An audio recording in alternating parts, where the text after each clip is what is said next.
Susana quiere un delicioso desayuno con pasteles y chocolates, pero su abuela tiene otros planes. Amasa pan recién hecho, con agua y harina. Hoy en este Traficantes de Cultura hablaremos de un hermoso cuento en rimas, recién lanzado a través del sello Beascoa de Penguin Random House, el que están viendo en este momento en pantalla.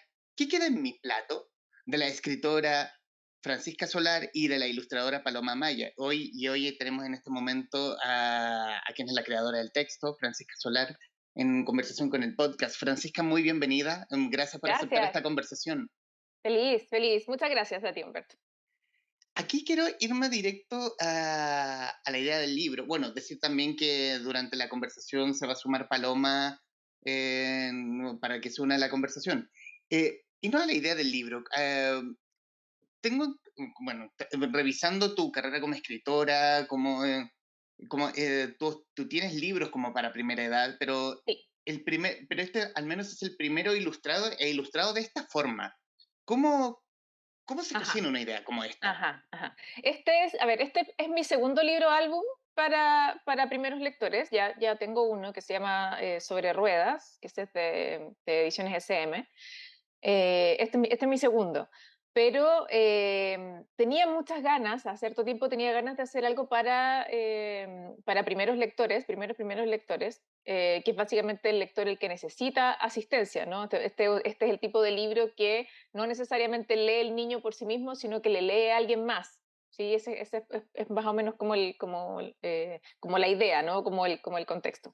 Y tenía muchas ganas de hacer otro libro para este target específicamente, porque una de las cosas en las que me he ido dando cuenta los últimos años, sobre todo porque trabajo mucho con niños, por fomento lector escolar, es que es heavy cómo las nuevas generaciones son demasiado diferentes a lo que uno fue, ¿no? Yo no me considero tan vieja ni que se me haya olvidado el fondo como era como niña, pero es impresionante las diferencias en pensamiento, en gustos, en anhelos, en comportamiento, ¿sí? Son muy diferentes. Entonces, ¿a qué voy? Hay, hay un montón de libros que pueden ser atemporales, eternos, ¿sí? Que podemos, no sé, cuentos que tienen 150 años y los seguimos leyendo y todo bien, y nos seguimos emocionando y bacán. Pero hay otros que no resisten el paso del tiempo. ¿Por qué? Porque simplemente los niños ya no se ven reflejados ahí. ¿Sí? Entonces, y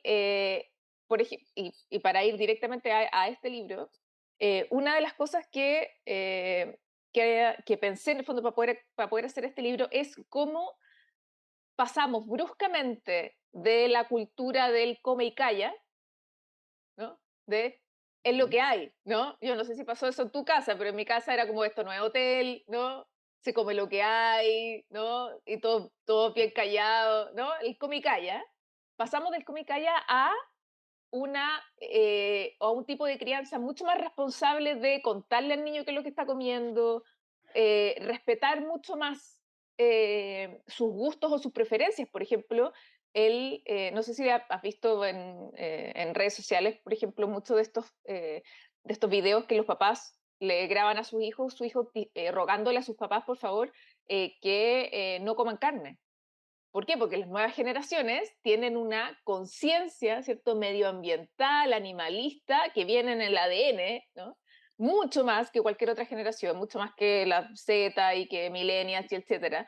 Entonces, de los más chicos, más chicos, hoy día va a salir una generación completa de veganos, no ni por hippie, ni por puceros, ni nada por el estilo, sino porque vienen con otra conciencia del mundo y dicen, no, los animales no se comen, ¿sí? Entonces, si en los 80, ¿no? O en los 90, ¿no? Cuando yo crecí, yo le hubiese dicho a mi mamá, no, no, no, yo no quiero comer carne porque los animales no se comen, probablemente se habrían reído en mi cara. Me habrían dicho, estáis loca, ¿no? ¿Qué estoy haciendo? No, se come lo que hay. ¿Sí? Hoy día, el niño que dice, no, no quiero comer animales, muchos de los padres lo respetan, ¿no? Entonces, de verdad que ha cambiado, insisto, ha cambiado mucho lo que los niños quieren, lo que los niños anhelan, hacia dónde quieren ir, y además ha cambiado mucho el trato entre padres e hijos, ¿sí? Entonces, yo quería reflejar un poco eso, en el fondo, o sea, que queda en mi plato es, eh, no es la historia de una niña con pataleta que quiere comer algo rico y la abuela le dice, no, se come lo que hay, baja a tomar desayuno, ¿no? Sino que es la historia de una niña, efectivamente con una especie de pataleta, de quiero comer cosas ricas, solo lo que yo quiero, y la abuela negociando con ella, pero muy inteligentemente, ¿no? De, ya, pero ¿qué quieres comer? Ya, pero eso no hay, ya, pero ¿qué otra cosa puede ser? ¿No?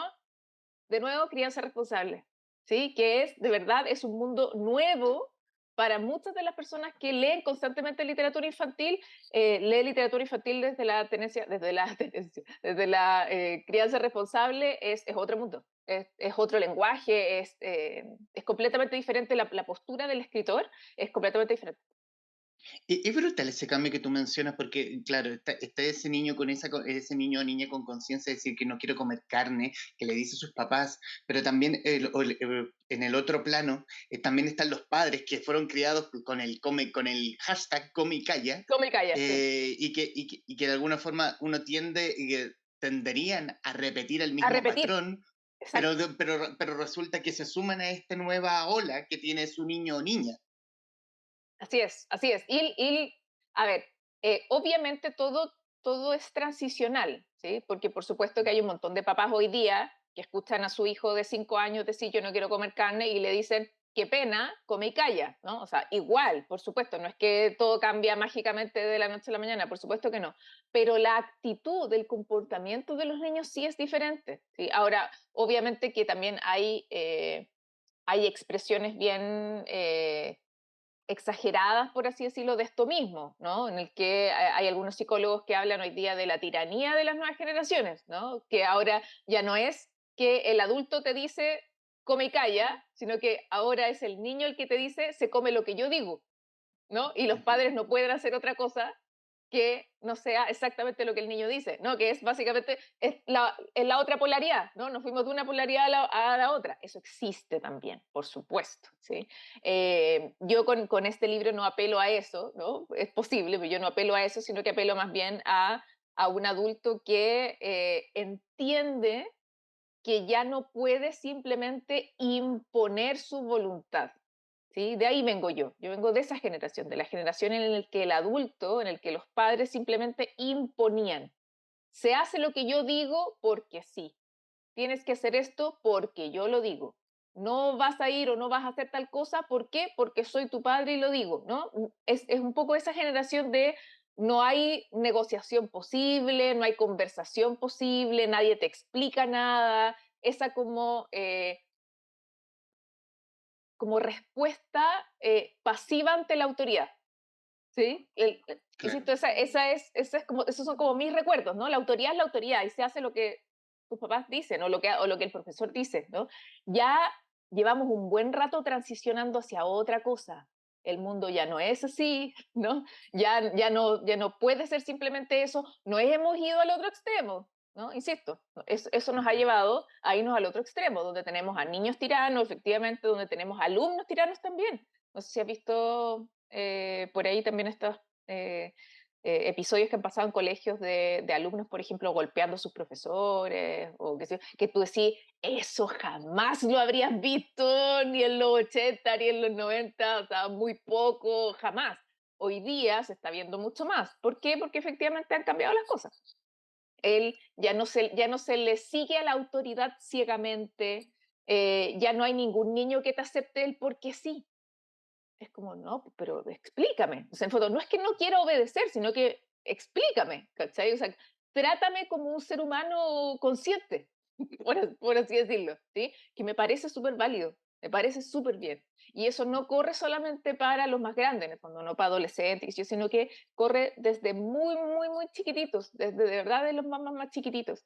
Entonces, yo quería hacer un libro, quería contar una historia donde un niño de 5 años, de 6 años, pudiese verse reflejado, pudiese decir, sí, así soy yo, o así son mis compañeros, o sí, así nos comportamos hoy día, ¿sí? Que realmente pudiera verse reflejado, ¿sí? Porque él, insisto que mucha de la literatura, sobre todo para primeros lectores, que es muy clásica, que es muy apela como a los valores y principios de décadas atrás, y las generaciones distintas, la nueva generación son distintas, entonces eh, buscan cosas diferentes, ¿sí? Insisto, un libro de come y calla, ¿no? Donde la autoridad simplemente se impone, un niño de 5 años lo va a leer y va a decir que no, nada, y nosotros necesitamos eso, ¿no? En la literatura yo necesito que el lector se conecte con el texto, que haya algún nivel de identificación o representación, si no la experiencia de lectura pasa como nada, ¿no? Es indiferente, por así decirlo. En el fondo, dejar Hola, de lado el adultocentrismo. Claro, exacto, exacto, eso es justamente, pasamos completamente estamos todavía probablemente en esa transición desde el absoluto adultocentrismo y hemos llegado al niñocentrismo, que también es un extremo, ojo, mal llevado también es un extremo, porque tampoco es que puedas hacer cualquier cosa que tu hijo quiera, ¿no? Si tu hijo, hola Pablo, ¿cómo estás? Si tu Perdón, hijo, sí, sí, sí, Francisca, perdón. Se nos sí, suma para pasar el tema. Paloma Amaya, la ilustradora de Que quede en mi plato. Paloma, bienvenida. hola, muchas gracias. Ahora sí, Francisca, por favor. No, claro, bueno, para cerrar la idea y para incorporar a la palabra. Como digo, en el fondo venimos de generaciones demasiado adultocentristas, ¿no? El niño no piensa, el niño no puede decidir, el niño no tiene injerencia en ninguna decisión. Yo le digo lo que tiene que hacer, yo le digo lo que tiene que pensar, porque es un niño y hay que manejarlo y no puede y no sabe, ¿no? Venimos de ahí, que eso es un extremo, ¿sí? Y hemos ido transitando a casi al otro extremo, ¿no? De el niñocentrismo, donde ahora los psicólogos hablan del niño tirano, ¿no? Y del adulto tirano, y insisto, ese es otro extremo, la idea es lograr un punto medio, ¿sí? Pero estamos en el otro extremo de ahora es el niño el que dice que quiere comer y no lo puedes obligar a otra cosa y no lo puedes, em, en el fondo cuesta mucho poner límites o disciplina, por así decirlo. Entonces, insisto que aquí hay que buscar un punto medio. Tampoco es que el niño, por ejemplo, en el libro, ¿no? Tampoco es que Susana dice, entonces quiero un montón de pasteles, tráigamelos ahora. Y la abuelita le dice, sí, por supuesto, van en camino. No, eso es lo peor que podría ser. Obviamente, ¿por qué? Porque un niño, y sobre todo un niño a esta edad, estamos hablando 5 años, 6 años, lo que más necesitan es guía. No imposición, pero guía. El adulto responsable necesita guiar, necesita ir como moldeando, ¿sí? Entonces, el chip libre completamente tampoco funciona, tampoco es bueno, ¿no? Entonces, insisto, hay que encontrar como como un punto medio, y ese es el punto medio que traté de explorar en este libro, ¿no? De cómo, sin necesariamente caer en la tiranía del niño, ¿no? En el niñocentrismo, tampoco en el adultocentrismo. ¿Cómo nos encontramos? ¿En qué punto medio? ¿Cómo sería una conversación o una negociación de un punto medio? ¿Qué es lo que yo considero, no sé si estoy bien o estoy mal, pero es lo que yo considero que debería ser crianza responsable, ¿no? Ese punto medio. Ni adultocentrismo ni niñocentrismo, un punto medio, ¿sí? Como una Claro, permanente negociación. claro. Ahora sí, oficialmente, Paloma, bienvenida a la conversación. Vale. Hola, disculpen por la hora, se me había cambiado completamente el horario de esta entrevista y tuve que correr, así que, No hay, pero alcancé a no, llegar. No hay no hay, problema, no hay no hay problema, te hicimos el aguante de este lado. problema. Es que fin de año, para mí, mi cerebro ya no da más. Uf, No, estoy Todos los igual. horarios en mi cabeza se cambian y nada, por eso estoy con jockey, no me lo quiero sacar porque me vine corriendo literal de otro lugar, así que tengo el pelo todo. Yo estoy, y, estoy igual. y hablar de esta conjunción de los trabajos, en tu caso, Paloma, como la ilustradora, Francisca, con la escritura, ¿cómo se dio este trabajo? Mira, Y quién quiere hablar? No, la palo, por supuesto. eh, la verdad es que esto se dio de manera muy orgánica, encuentro yo. Yo a la Fran la conozco hace muchos, muchos años atrás, desde la primera vez que supe de ella por los medios. Me acuerdo que le escribí como un correo de fan, como, hola, te amo, quiero ser como tú. como a los Sí, me acuerdo, 24 años creo, ¿no? Más o menos, 25 por ahí. me acuerdo. Y de ahí mantuvimos como un contacto en la virtualidad, en la que ella, bueno, siguió creciendo en su carrera de escritora y periodista también en ese tiempo. Y yo hago muchos oficios, en ese tiempo yo estudiaba teatro, me gustaba mucho la idea de escribir, escribía teatro. Pero después la vida me llevó a otros rumbos, otros intereses, y ya llevo más o menos 8 años siendo ilustradora, como de profesión, ya así trabajando de lleno en esto. Y bueno, como nos hemos seguido con la Fran en la virtualidad, en algún minuto coincidimos en hacer unos talleres, hasta que un día la Fran dijo, oye, me gustan tus ilustraciones, tengo una idea para un cuento infantil, hagámoslo. Le dimos, no nos fue tan bien la primera vez, pero parece que pasó el tiempo, la Fran volvió a presentarlo y llegó una editorial que le gustó la idea y ahí la Fran me dijo, démosle, y ahí yo aproveché, no, en el fondo esto generalmente no se cuenta, pero un ilustrador y así como cualquier otro oficio uno va evolucionando, entonces yo los primeros dibujos que hice para este libro yo los odié años después. Y, y al final lo bacán de este proceso es que tanto la Fran como la editorial me dieron total libertad de hacer lo que yo quisiera con el libro y eso es un regalo, en verdad, un regalo para mí.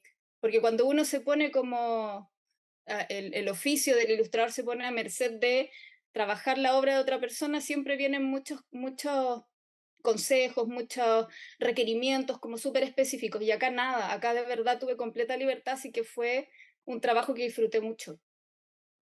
¿Y cómo fue la creación? ¿Cómo fue buscar como la Susana perfecta mientras leías el cuento y mientras dibujabas? Mira, la verdad es que cuando yo leí el primer borrador del cuento, que tuvo muy pocas modificaciones en verdad a lo largo del tiempo, porque la Fran como que tiene las cosas siempre súper claras cuando escribe, eh, yo al tiro me identifiqué en mi vida personal, o sea, me acuerdo que la primera propuesta de Susana a la Fran le encantó porque era una niña que, no, que en el fondo no estaba como en su vestimenta como en un rol de género, por ejemplo, que ahora ha ido tomando harta fuerza con los años. Cuando recién hablamos de esto, era un tema que estaba ahí como dando vueltas en cualquier cosa creativa que se hiciera, pero ahora tomó más fuerza. Entonces yo le presenté a esta niña como con un pijama de patitas, que era como un clásico de pijamas de niños, al menos no sé si seguirán los papás vistiendo a sus hijos en invierno con estos pijamas que son como una suerte de overol, como Sí, que sí, siguen todavía. Y además como que yo he visto de todo, así de unicornio, de Stitch, hermoso. de... Sí, Yo lo he todavía sigue visto full en más moda. en adulto. Yo pensaba que era una moda que También. había vuelto como de los 80, pero claro, yo creo que los niños y niñas también. Entonces eso a la Fran le encantó siempre, que fuera como esta niña con este pijama como de patitas, porque además le da esta cosa como de movilidad, como de que... Y yo tenía de esos pijamas de niña, entonces fue muy fácil construirlo desde ese lugar. Em, y en el caso, Francisca, cómo fue ese trabajo, tu opinión? Es que fue súper fácil, como que yo confié. Yo soy de esos autores que, si bien son súper metiches, yo estoy metida en todo, no sé, en mis novelas, yo estoy metida así desde que la diagramación y con qué letras van a imprimir el libro y cómo es la portada, yo estoy metida en todo, siempre estoy metida en todo. Sin embargo, conozco muy bien lo que puedo hacer y lo que no puedo hacer. No me meto en cualquier cosa. ¿Sí? Entonces, específicamente en lo que respecta a la ilustración, yo tengo demasiado claro mi ignorancia al respecto. O sea, el no sé nada ni entiendo nada, para mí es un talento, es un don increíble que está lejos de mi universo. Entonces yo lo aplaudo nomás. Yo lo aprecio y lo aplaudo, pero yo no sé nada, o sea, con suerte dibujo con palito. Entonces, en ese sentido, yo confío plenamente, yo entrego mi pega. Yo cada vez que he trabajado con un ilustrador, yo no pauteo, yo entrego nomás. Y digo, haga y deshaga, porque el ilustrador necesita, desde mi punto de vista, y probablemente la Palo piensa igual, el ilustrador necesita contar su propia historia a través de la ilustración. El texto es casi es una guía, es como una referencia, pero la ilustración, sobre todo en un libro o álbum como este, ¿no? Donde la ilustración es completamente primordial, la historia hay una historia, ay, miren qué linda, la amo. Una historia la va contando el texto y hay otra historia que se va contando en las ilustraciones, como dos historias paralelas.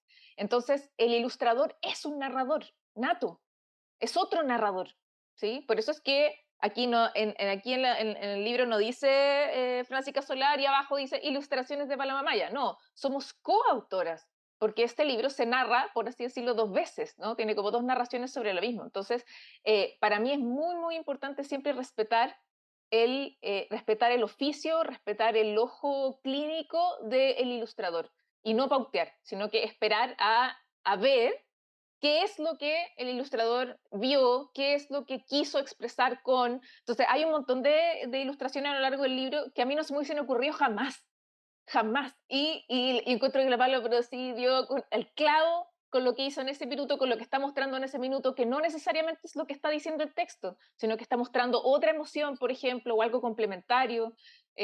Por eso me gusta mucho trabajar con ilustradores, porque me siento como muy privilegiada en el fondo de poder estar como en ese proceso en el que dos relatos complementarios se juntan y no necesariamente uno depende tanto del otro.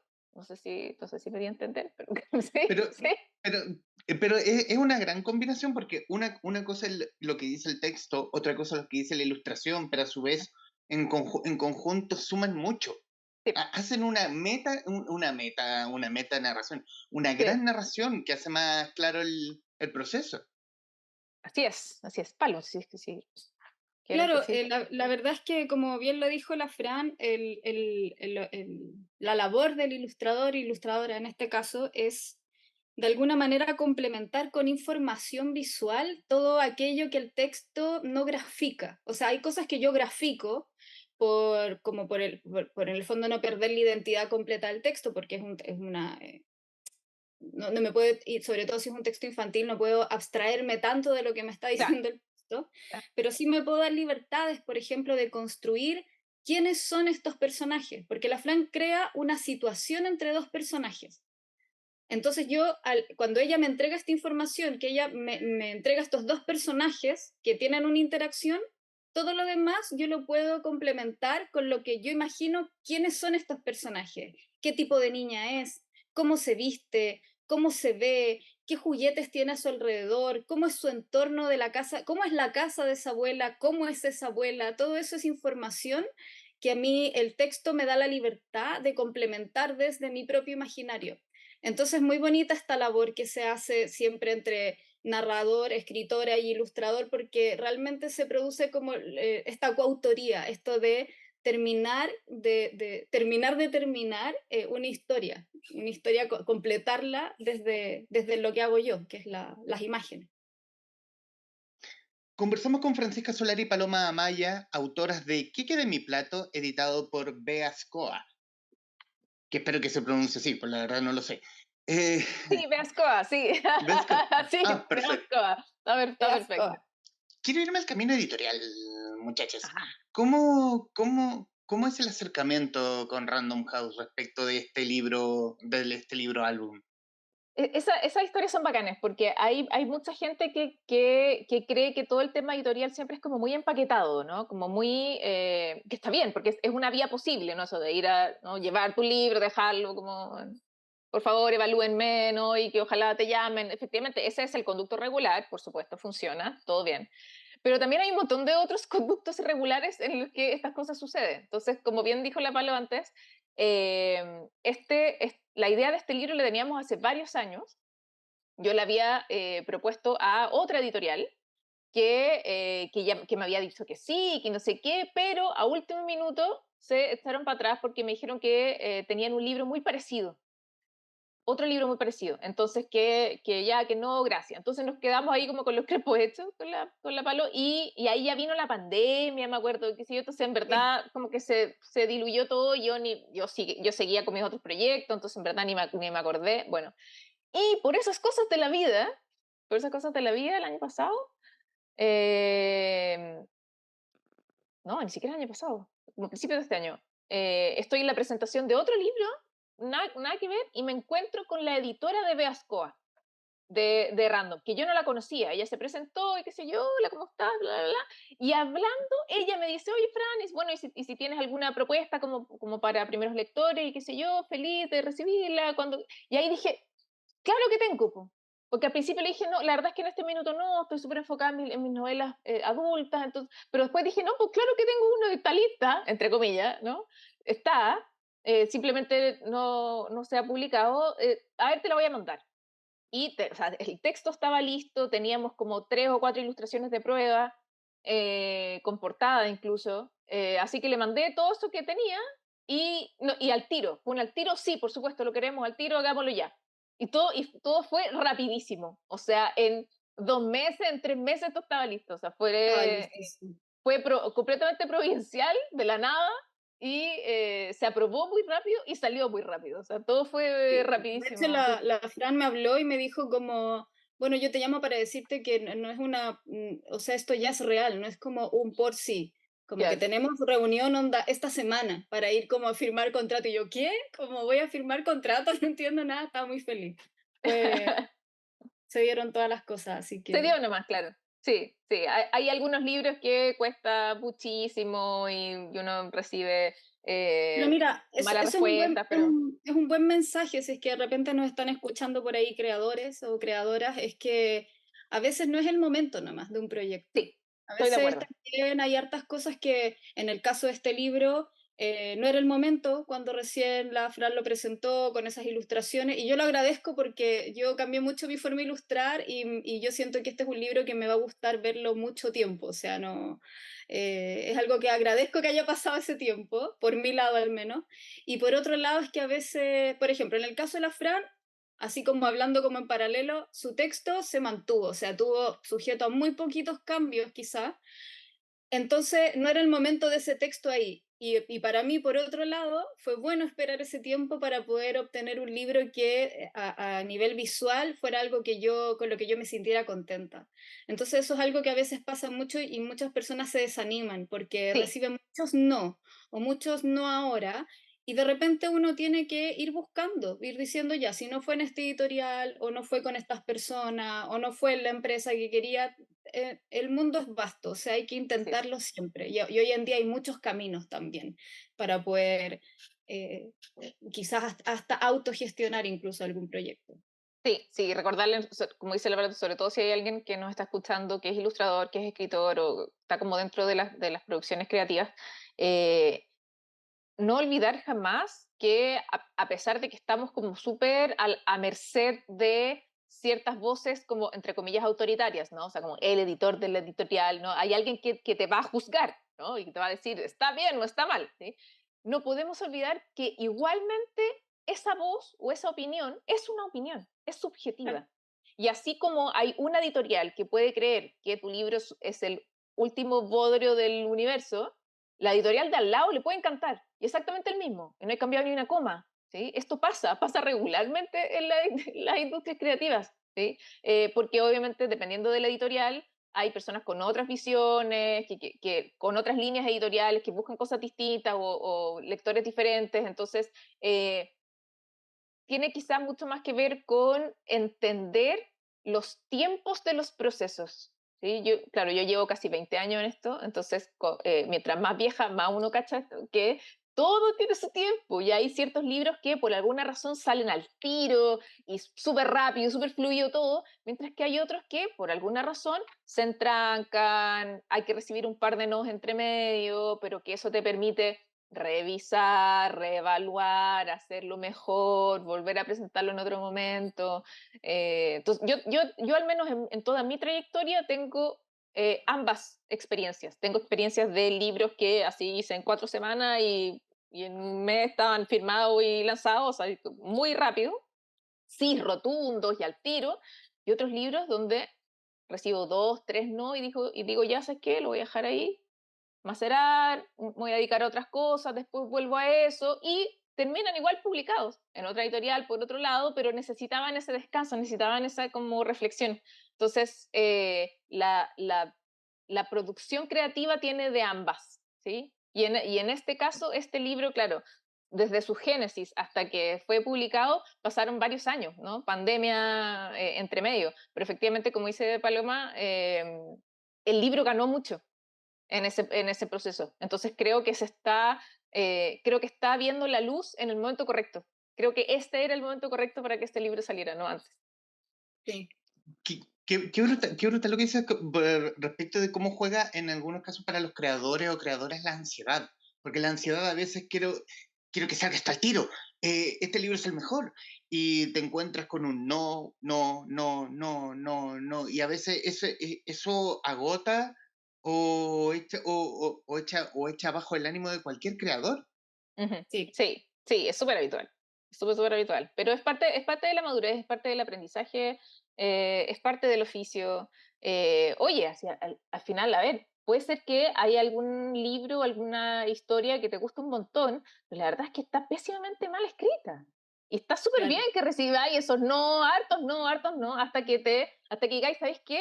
Voy a tener que evaluar esto, dejarlo tranquilo un poco, volver con la mente fría y yo, yo enseño estructura de novela y me ha pasado con algunos alumnos que me dicen que después del curso se dan cuenta de todo lo malo o todo lo que habían hecho mal, estructuralmente hablando, en sus novelas y por qué habían recibido tantos rechazos.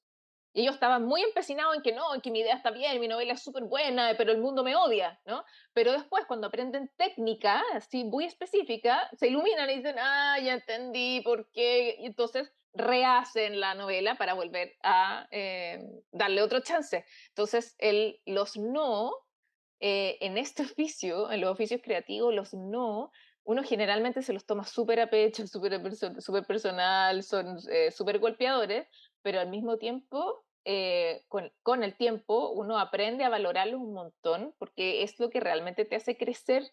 O sea, los rechazos es lo que te hace crecer, porque es lo que te permite evaluar tu trabajo, es lo que permite dar segundas, terceras miradas, es lo que permite que uno no simplemente se siente en los laureles, sino que diga, bueno, ¿qué otra vuelta le puedo dar a esto? ¿Dónde este texto puede realmente mejorar? Porque todos los textos son perfectibles infinitamente. Entonces, insisto, yo sobre todo que partí muy chica, al comienzo me tomaba los no súper a pecho, así, nunca más me voy a dedicar a esto es lo más terrible que me puede pasar en la vida, es que me digan que no. Con el tiempo, la verdad es que los no me los tomo como, ah, perfecto, ok, entonces tengo que reevaluar esto, tengo que mirarlo de otra manera, ok, entonces lo voy a dejar descansar, ya no me lo tomo con la gravedad de antes, ya es súper distinto, pero es pura madurez, ¿ah? Es pura madurez. Sí. Además que, por ejemplo, yo lo veo un poco como, o sea, no es, cuando uno crea algo, es artista, es creador, las obras son hijos. Sí, Y así como los hijos, hay papás que ven a sus hijos perfectos, hay papás que le ven puros defectos a sus hijos. Entonces esto es como una ley de vida. O sea, de alguna manera cuando uno empieza en esto del arte, cualquiera sea el oficio al que uno se dedique, le cuesta el rechazo porque obviamente uno pone mucho de sí en lo que hace. Entonces es inevitable tomarse esa crítica como personal, así como cuando al papá le dicen, oye, pero sabes que tu hijo igual le pega a otros niños y el papá, no, en la casa se porta bien, porque, y es incapaz de ver porque su hijo es su propia proyección, es su claro, mini-mí, ¿me entiendes? claro, Entonces, claro. con los libros pasa igual, con las ilustraciones, con el teatro, con el cine. Es difícil, yo creo, para cualquier, bueno, y cualquier persona, no solo artista, recibir críticas, pero si uno se dedica al rubro de la creación, cualquiera sea su disciplina, se tiene que abrir a la crítica, porque ahí uno puede aprender mucho. O sea, es verdad que hay críticas em, que pueden venir en verdad, en mis años de experiencia, las críticas que vienen como desde la envidia, desde, ay, me envidia, no, ay, esta persona me quiere bajar, son muy pocas en verdad. O sea, la verdad es que si uno recibe crítica, por lo menos el 80 o 90% de esas son una crítica real, independiente como lo hayan dicho de buena o mala forma, uno se tiene que abrir a eso porque porque si no, uno mejor crea dentro de sus cuatro paredes y se aplaude Claro, a sí mismo y se lo muestra a la abuelita, a la mamá, que le aplaude todo, pero uno tiene que entender que lo que está creando va a salir al mundo y que la gente se va a proyectar en eso que hizo uno. Y en esa proyección hay algo que uno tiene que soltar. Yo no puedo pretender que lo que hago voy a estar peleándome con toda la gente que lo interpretó de una manera que yo no quería que se interpretara claro, porque claro. que uno tiene que aprender a soltar eso. Y Sí, así como tiene que soltar eso, tiene que también abrirse desde el amor, yo creo, a la crítica, porque eso no solamente para el trabajo, sino como ley de vida, las relaciones humanas, sirve para todo. Uno tiene que aprender a escuchar. No significa que uno no se enoje, uno se puede enojar y decir, ah, qué pesado lo que me dijo, pero de ahí uno tiene que obligarse a decir, ya, ¿sabes qué? Igual voy a reflexionar lo que me dijo, porque quizás no es Ajá, la primera persona que me lo dice. Y ajá. quizás sí puedo cambiar algo de acá, y ahí es donde uno evoluciona. O sea, si a mí no me hubiesen criticado 80.000 veces todas las cosas que hago, Ujú, lo más seguro es que seguiría dibujando de una manera o conformista ujú. o qué sé yo, o que yo diría, "Ah, es que el mundo no entiende mi arte", que es como lo típico. Que Claro. no, la verdad es que a veces no es que el mundo no te entienda, sino que tú no estás entendiendo lo que te quiere decir el mundo Y, de tu y, arte. y ojo que también, y dentro de lo mismo, las críticas, también puede pasar que las críticas lo que hace es afianzar tu convicción. Ojo, que, También, que recibir cierto tipo de crítica o crítica de cierto sector es justamente el ruido que necesitabas para decir, entonces voy en súper buen camino, ¿no? Como que esta frase, ¿no? del Quijote, ¿no? Que si los perros ladran, ¿no? Es porque vamos avanzando. Él puede ser un ejemplo nada que ver, pero en algún minuto hubo harta gente que no era crítica necesariamente, pero sí como que trató como de bajarme un poco de hacer, por ejemplo, novela adulta terror. Y es como que, "Fran, pero si te va tan bien en el infantil, ¿para qué te vayas a otro lado? ¿Para qué experimentáis? Y además, terror, que es súper masculino, o sea, ¿quién te va a leer? ¿Para qué pasar por ese bochorno?". Y gente que de verdad me aprecia, ¿no? Ni siquiera hay gente así como que me envidie o que me odie, ¿no? Gente que me aprecia bajándome, ¿no? No hagas eso, no hagas eso. Faltó que pasara eso para que yo con mayor convicción decir, no, ahí quiero estar, eso es lo que quiero hacer. Entonces, ojo, ¿sí? No necesariamente la crítica es para que uno revise, reflexione, claro. que por supuesto que sí, obviamente sí, pero también puede pasar que la crítica lo que hace es que uno tome más convicción en lo que está haciendo. De nuevo, ¿cómo ver la diferencia? ¿No? ¿Dónde está la delgada línea roja? De nuevo, madurez. En mi caso, en mi experiencia, es que vi que el paso de los años y mientras mayor experiencia editorial tengo, con mayor lucidez, puedo ver la diferencia en qué minuto tengo que ser fiel a mis convicciones y en qué minuto tengo que ceder, soltar, arreglar, porque no es Claro. fácil, no es Yo fácil creo hacer que ese eso que discernimiento. dijo la Fran me voy a detener en un puntito ahí porque, claro, yo me refiero, por ejemplo, a la crítica, qué bueno que lo dijiste. Por ejemplo, yo qué críticas me tomo cuando se va algo técnico de mi trabajo. Cuando alguien me dice, yo tengo una pareja que es ilustrador, entonces él me ayuda de repente con las proporciones o las Ajá. paletas de colores, aspectos técnicos de mi trabajo, de gente que conoce muy cerca mi trabajo y sabe que puedo sacar un potencial mayor de eso, por ejemplo. Cuando son críticas con respecto a la moralidad de lo que yo hago, es cuando Ujú. yo digo no, porque ahí esas son, como dice la Fran, mis convicciones. Por ejemplo, a mí, yo soy ilustradora principalmente infantil, tengo un imaginario infantil, también hago cerámica, que se cruzan con mi oficio de la ilustración. Y un momento me dio por hacer unos clítoris de cerámica con carita, muy tierno. Un Qué poco como lindo. para informar al mundo femenino de que recién a partir del año 2014 se está estudiando este órgano sexual femenino. Y dice, ¿pero cómo? ¿Desde el 2014? Bueno, sí. Y me acuerdo que cuando saqué este clítoris hubo mucha gente que le encantó porque estaba dentro de mi imaginario tierno y eran como unos clítoris de cerámica y los dibujé. De hecho, trabajé con una marca que habla sobre salud sexual femenina, pero hubo mucha gente detractora que me escribió para decirme que cómo se me ocurría a mí hablar de estos temas, yo que soy un ilustrador infantil y que ellos ven mi cuenta de Instagram con sus hijos, con sus nietos, y yo les decía, bueno, lo siento mucho, pero si a ti te está molestando esta versión de mí, te invito amablemente a que me dejes de seguir, porque la verdad es que yo puedo aceptar una crítica desde como lo técnico, desde lo que es netamente algo que puede mejorar mi potencial como en el oficio, pero no la crítica moral es ahí donde agarra fuerza lo que dice Fran, de decir, eso me dio más fuerza todavía para al final terminar trabajando con una marca y masificar esta idea del clítoris para que más gente supiera. Para mí Tenía eso uno, fue hice decisivo. 15. Claro, eso fue benzina para mí. Entonces, Claro. eso es bueno cuando llega esa crítica que en el fondo puede tocar un poco tus convicciones. Mm. Bueno, lo malo es que a veces funciona para todos lados. Entonces, o sea, hay gente que uno de repente admira y sale con algunas cosas más en Bueno, obvio, contrario a lo que uno piensa, pero obvio, ahí es obvio. donde yo digo, cada quien decide hasta dónde quedarse. Yo Sí, soy muy Miren, así. mientras menos señoras pechoñas, mejor, así que se Claro, van, se quedan las precisas. no, pero está claro. bien, pues es el filtro natural. El filtro natural, la gente que realmente le gusta tu trabajo, que ve tu potencial o que entiende en el fondo tu eclecticismo, dependiendo de lo que te dediques. Bueno, esa es la gente que se va a quedar y a la que no le gusta eso o que no sigue ese tipo de cosas, bueno, se va a ir, pues ya está bien. Creo que ese filtro natural es súper importante. No necesariamente tu trabajo le va a gustar a todo el mundo, no tu trabajo va a conectar con todo el mundo, para nada, para nada, para nada. De hecho, yo pensaba, por ejemplo, con este libro, yo pensaba que si yo se lo muestro a mi abuela, por ejemplo, mi abuela yo creo que sería la primera en decirme, pero ¿cómo? No, po. ¿Tanto se demoró así como en bajar a tomar desayuno? No, pues si debería haber bajado al tiro, la abuelita le tendría que haber dicho al tiro que bajara. Un grito y ya está. Obvio, es otra Un grito y llegó abajo. mentalidad, es otra generación. Entonces, claro, mi abuela lee esto y dice, ¿qué es esto? ¿Qué le están enseñando a los niños? ¿No? Claro. ¿Qué cosas, qué ideología nos están metiendo en sus cabezas a los niños que pueden tomar decisiones propias? Eh, No, él, es él la señora de imposible. los, él, la señora de los centros diciendo que alguien piensa en los niños. Claro, que alguien piensa en los niños.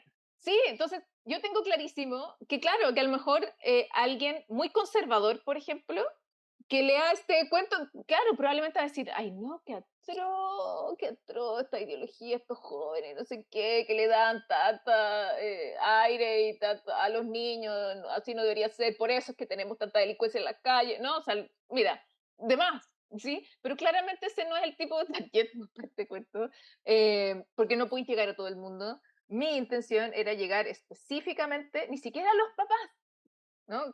Vuelvo a lo que dije como al comienzo de la entrevista. Yo ni siquiera estaba pensando en los papás, estaba pensando en el niño.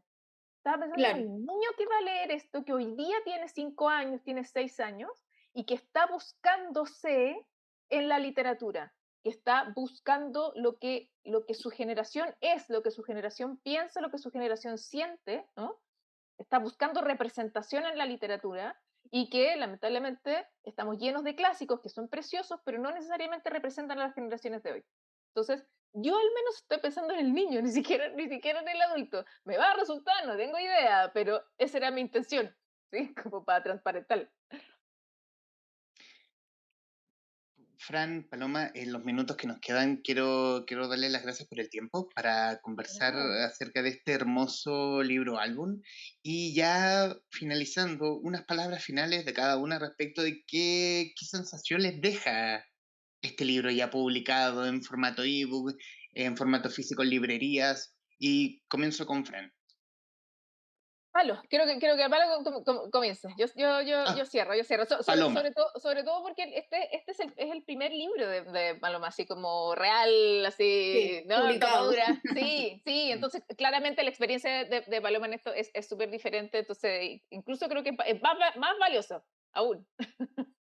Sí, bueno, he trabajado en otros textos, pero no he visto ninguno de ellos publicado. Lamentablemente son cosas más privadas, institucionales. Este es como el primer libro de ilustración mío publicado en editorial, así que para mí es muy emocionante todo lo que pasa alrededor de esto. Así que muchas gracias por la invitación. Gracias, Fran, también por considerarme para trabajar contigo en ¿No? tus textos. Eso, me quedo con una sensación de felicidad, de que es un trabajo que está hecho muy a conciencia desde el lado de la Fran y mío, yo todo el rato pensé en hacer un libro bonito, un libro que yo quisiera ver, que yo quisiera mostrar con orgullo a mis amigos, a mi familia, a la gente que nos sigue. Así que con esa sensación me quedo de mucho agradecimiento a toda la gente que hizo posible que esto fuera, la Fran, la editorial, los amigos, toda la gente que siempre está ahí apoyando. Así que eso, muy invitados, invitadas todos a que lo compren y lo regalen o lo tengan en la casa ahí para leerlo, porque de verdad es un libro objeto muy bonito de tener. Sí.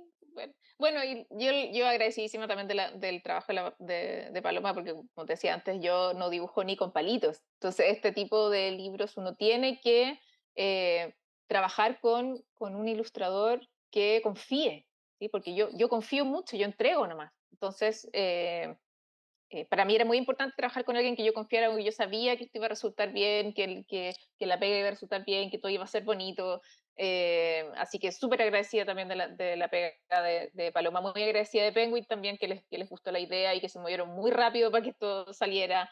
Eh, Como digo, tenía muchas ganas de volver a este público, que es el más chiquitito, porque llevo ya muchos años súper concentrada en adultos. Yo tengo de todos los públicos, pero he estado muy concentrada en mi novela adulta en los últimos años, entonces esto es como es un paréntesis como fresquito, muy bacán para mí y me permite además seguir en la onda del fomento lector escolar, que es lo que más me gusta en la vida y donde llevo muchos, muchos años. Si bien este es un libro que es para, digo, primeros lectores, entonces esto es a la cuna, es pre-kinder, es kinder. Igualmente el fomento lector tiene que partir en preescolar. ¿Sí? El fomento lector no es solamente colegio. Entonces es como una muy buena adición a mi repertorio. Estoy feliz porque quedó precioso. Y así que nada, bueno, invitar a todos a que lo consigan, que queda en mi plato, está en todas las librerías, si no lo encuentran, háblennos por redes sociales, nosotros guiamos hacia dónde. Fran Solar, Paloma Amaya, autoras de ¿Qué queda en mi plato?, editado por Beascoa en conversación con la guarida de los traficantes de cultura. Francisca, Paloma, muchísimas gracias. De nada, gracias a ti Humberto, muchas gracias y gracias a todos los que nos están escuchando. Muchas gracias a todos los que escuchan y apoyan el trabajo acá.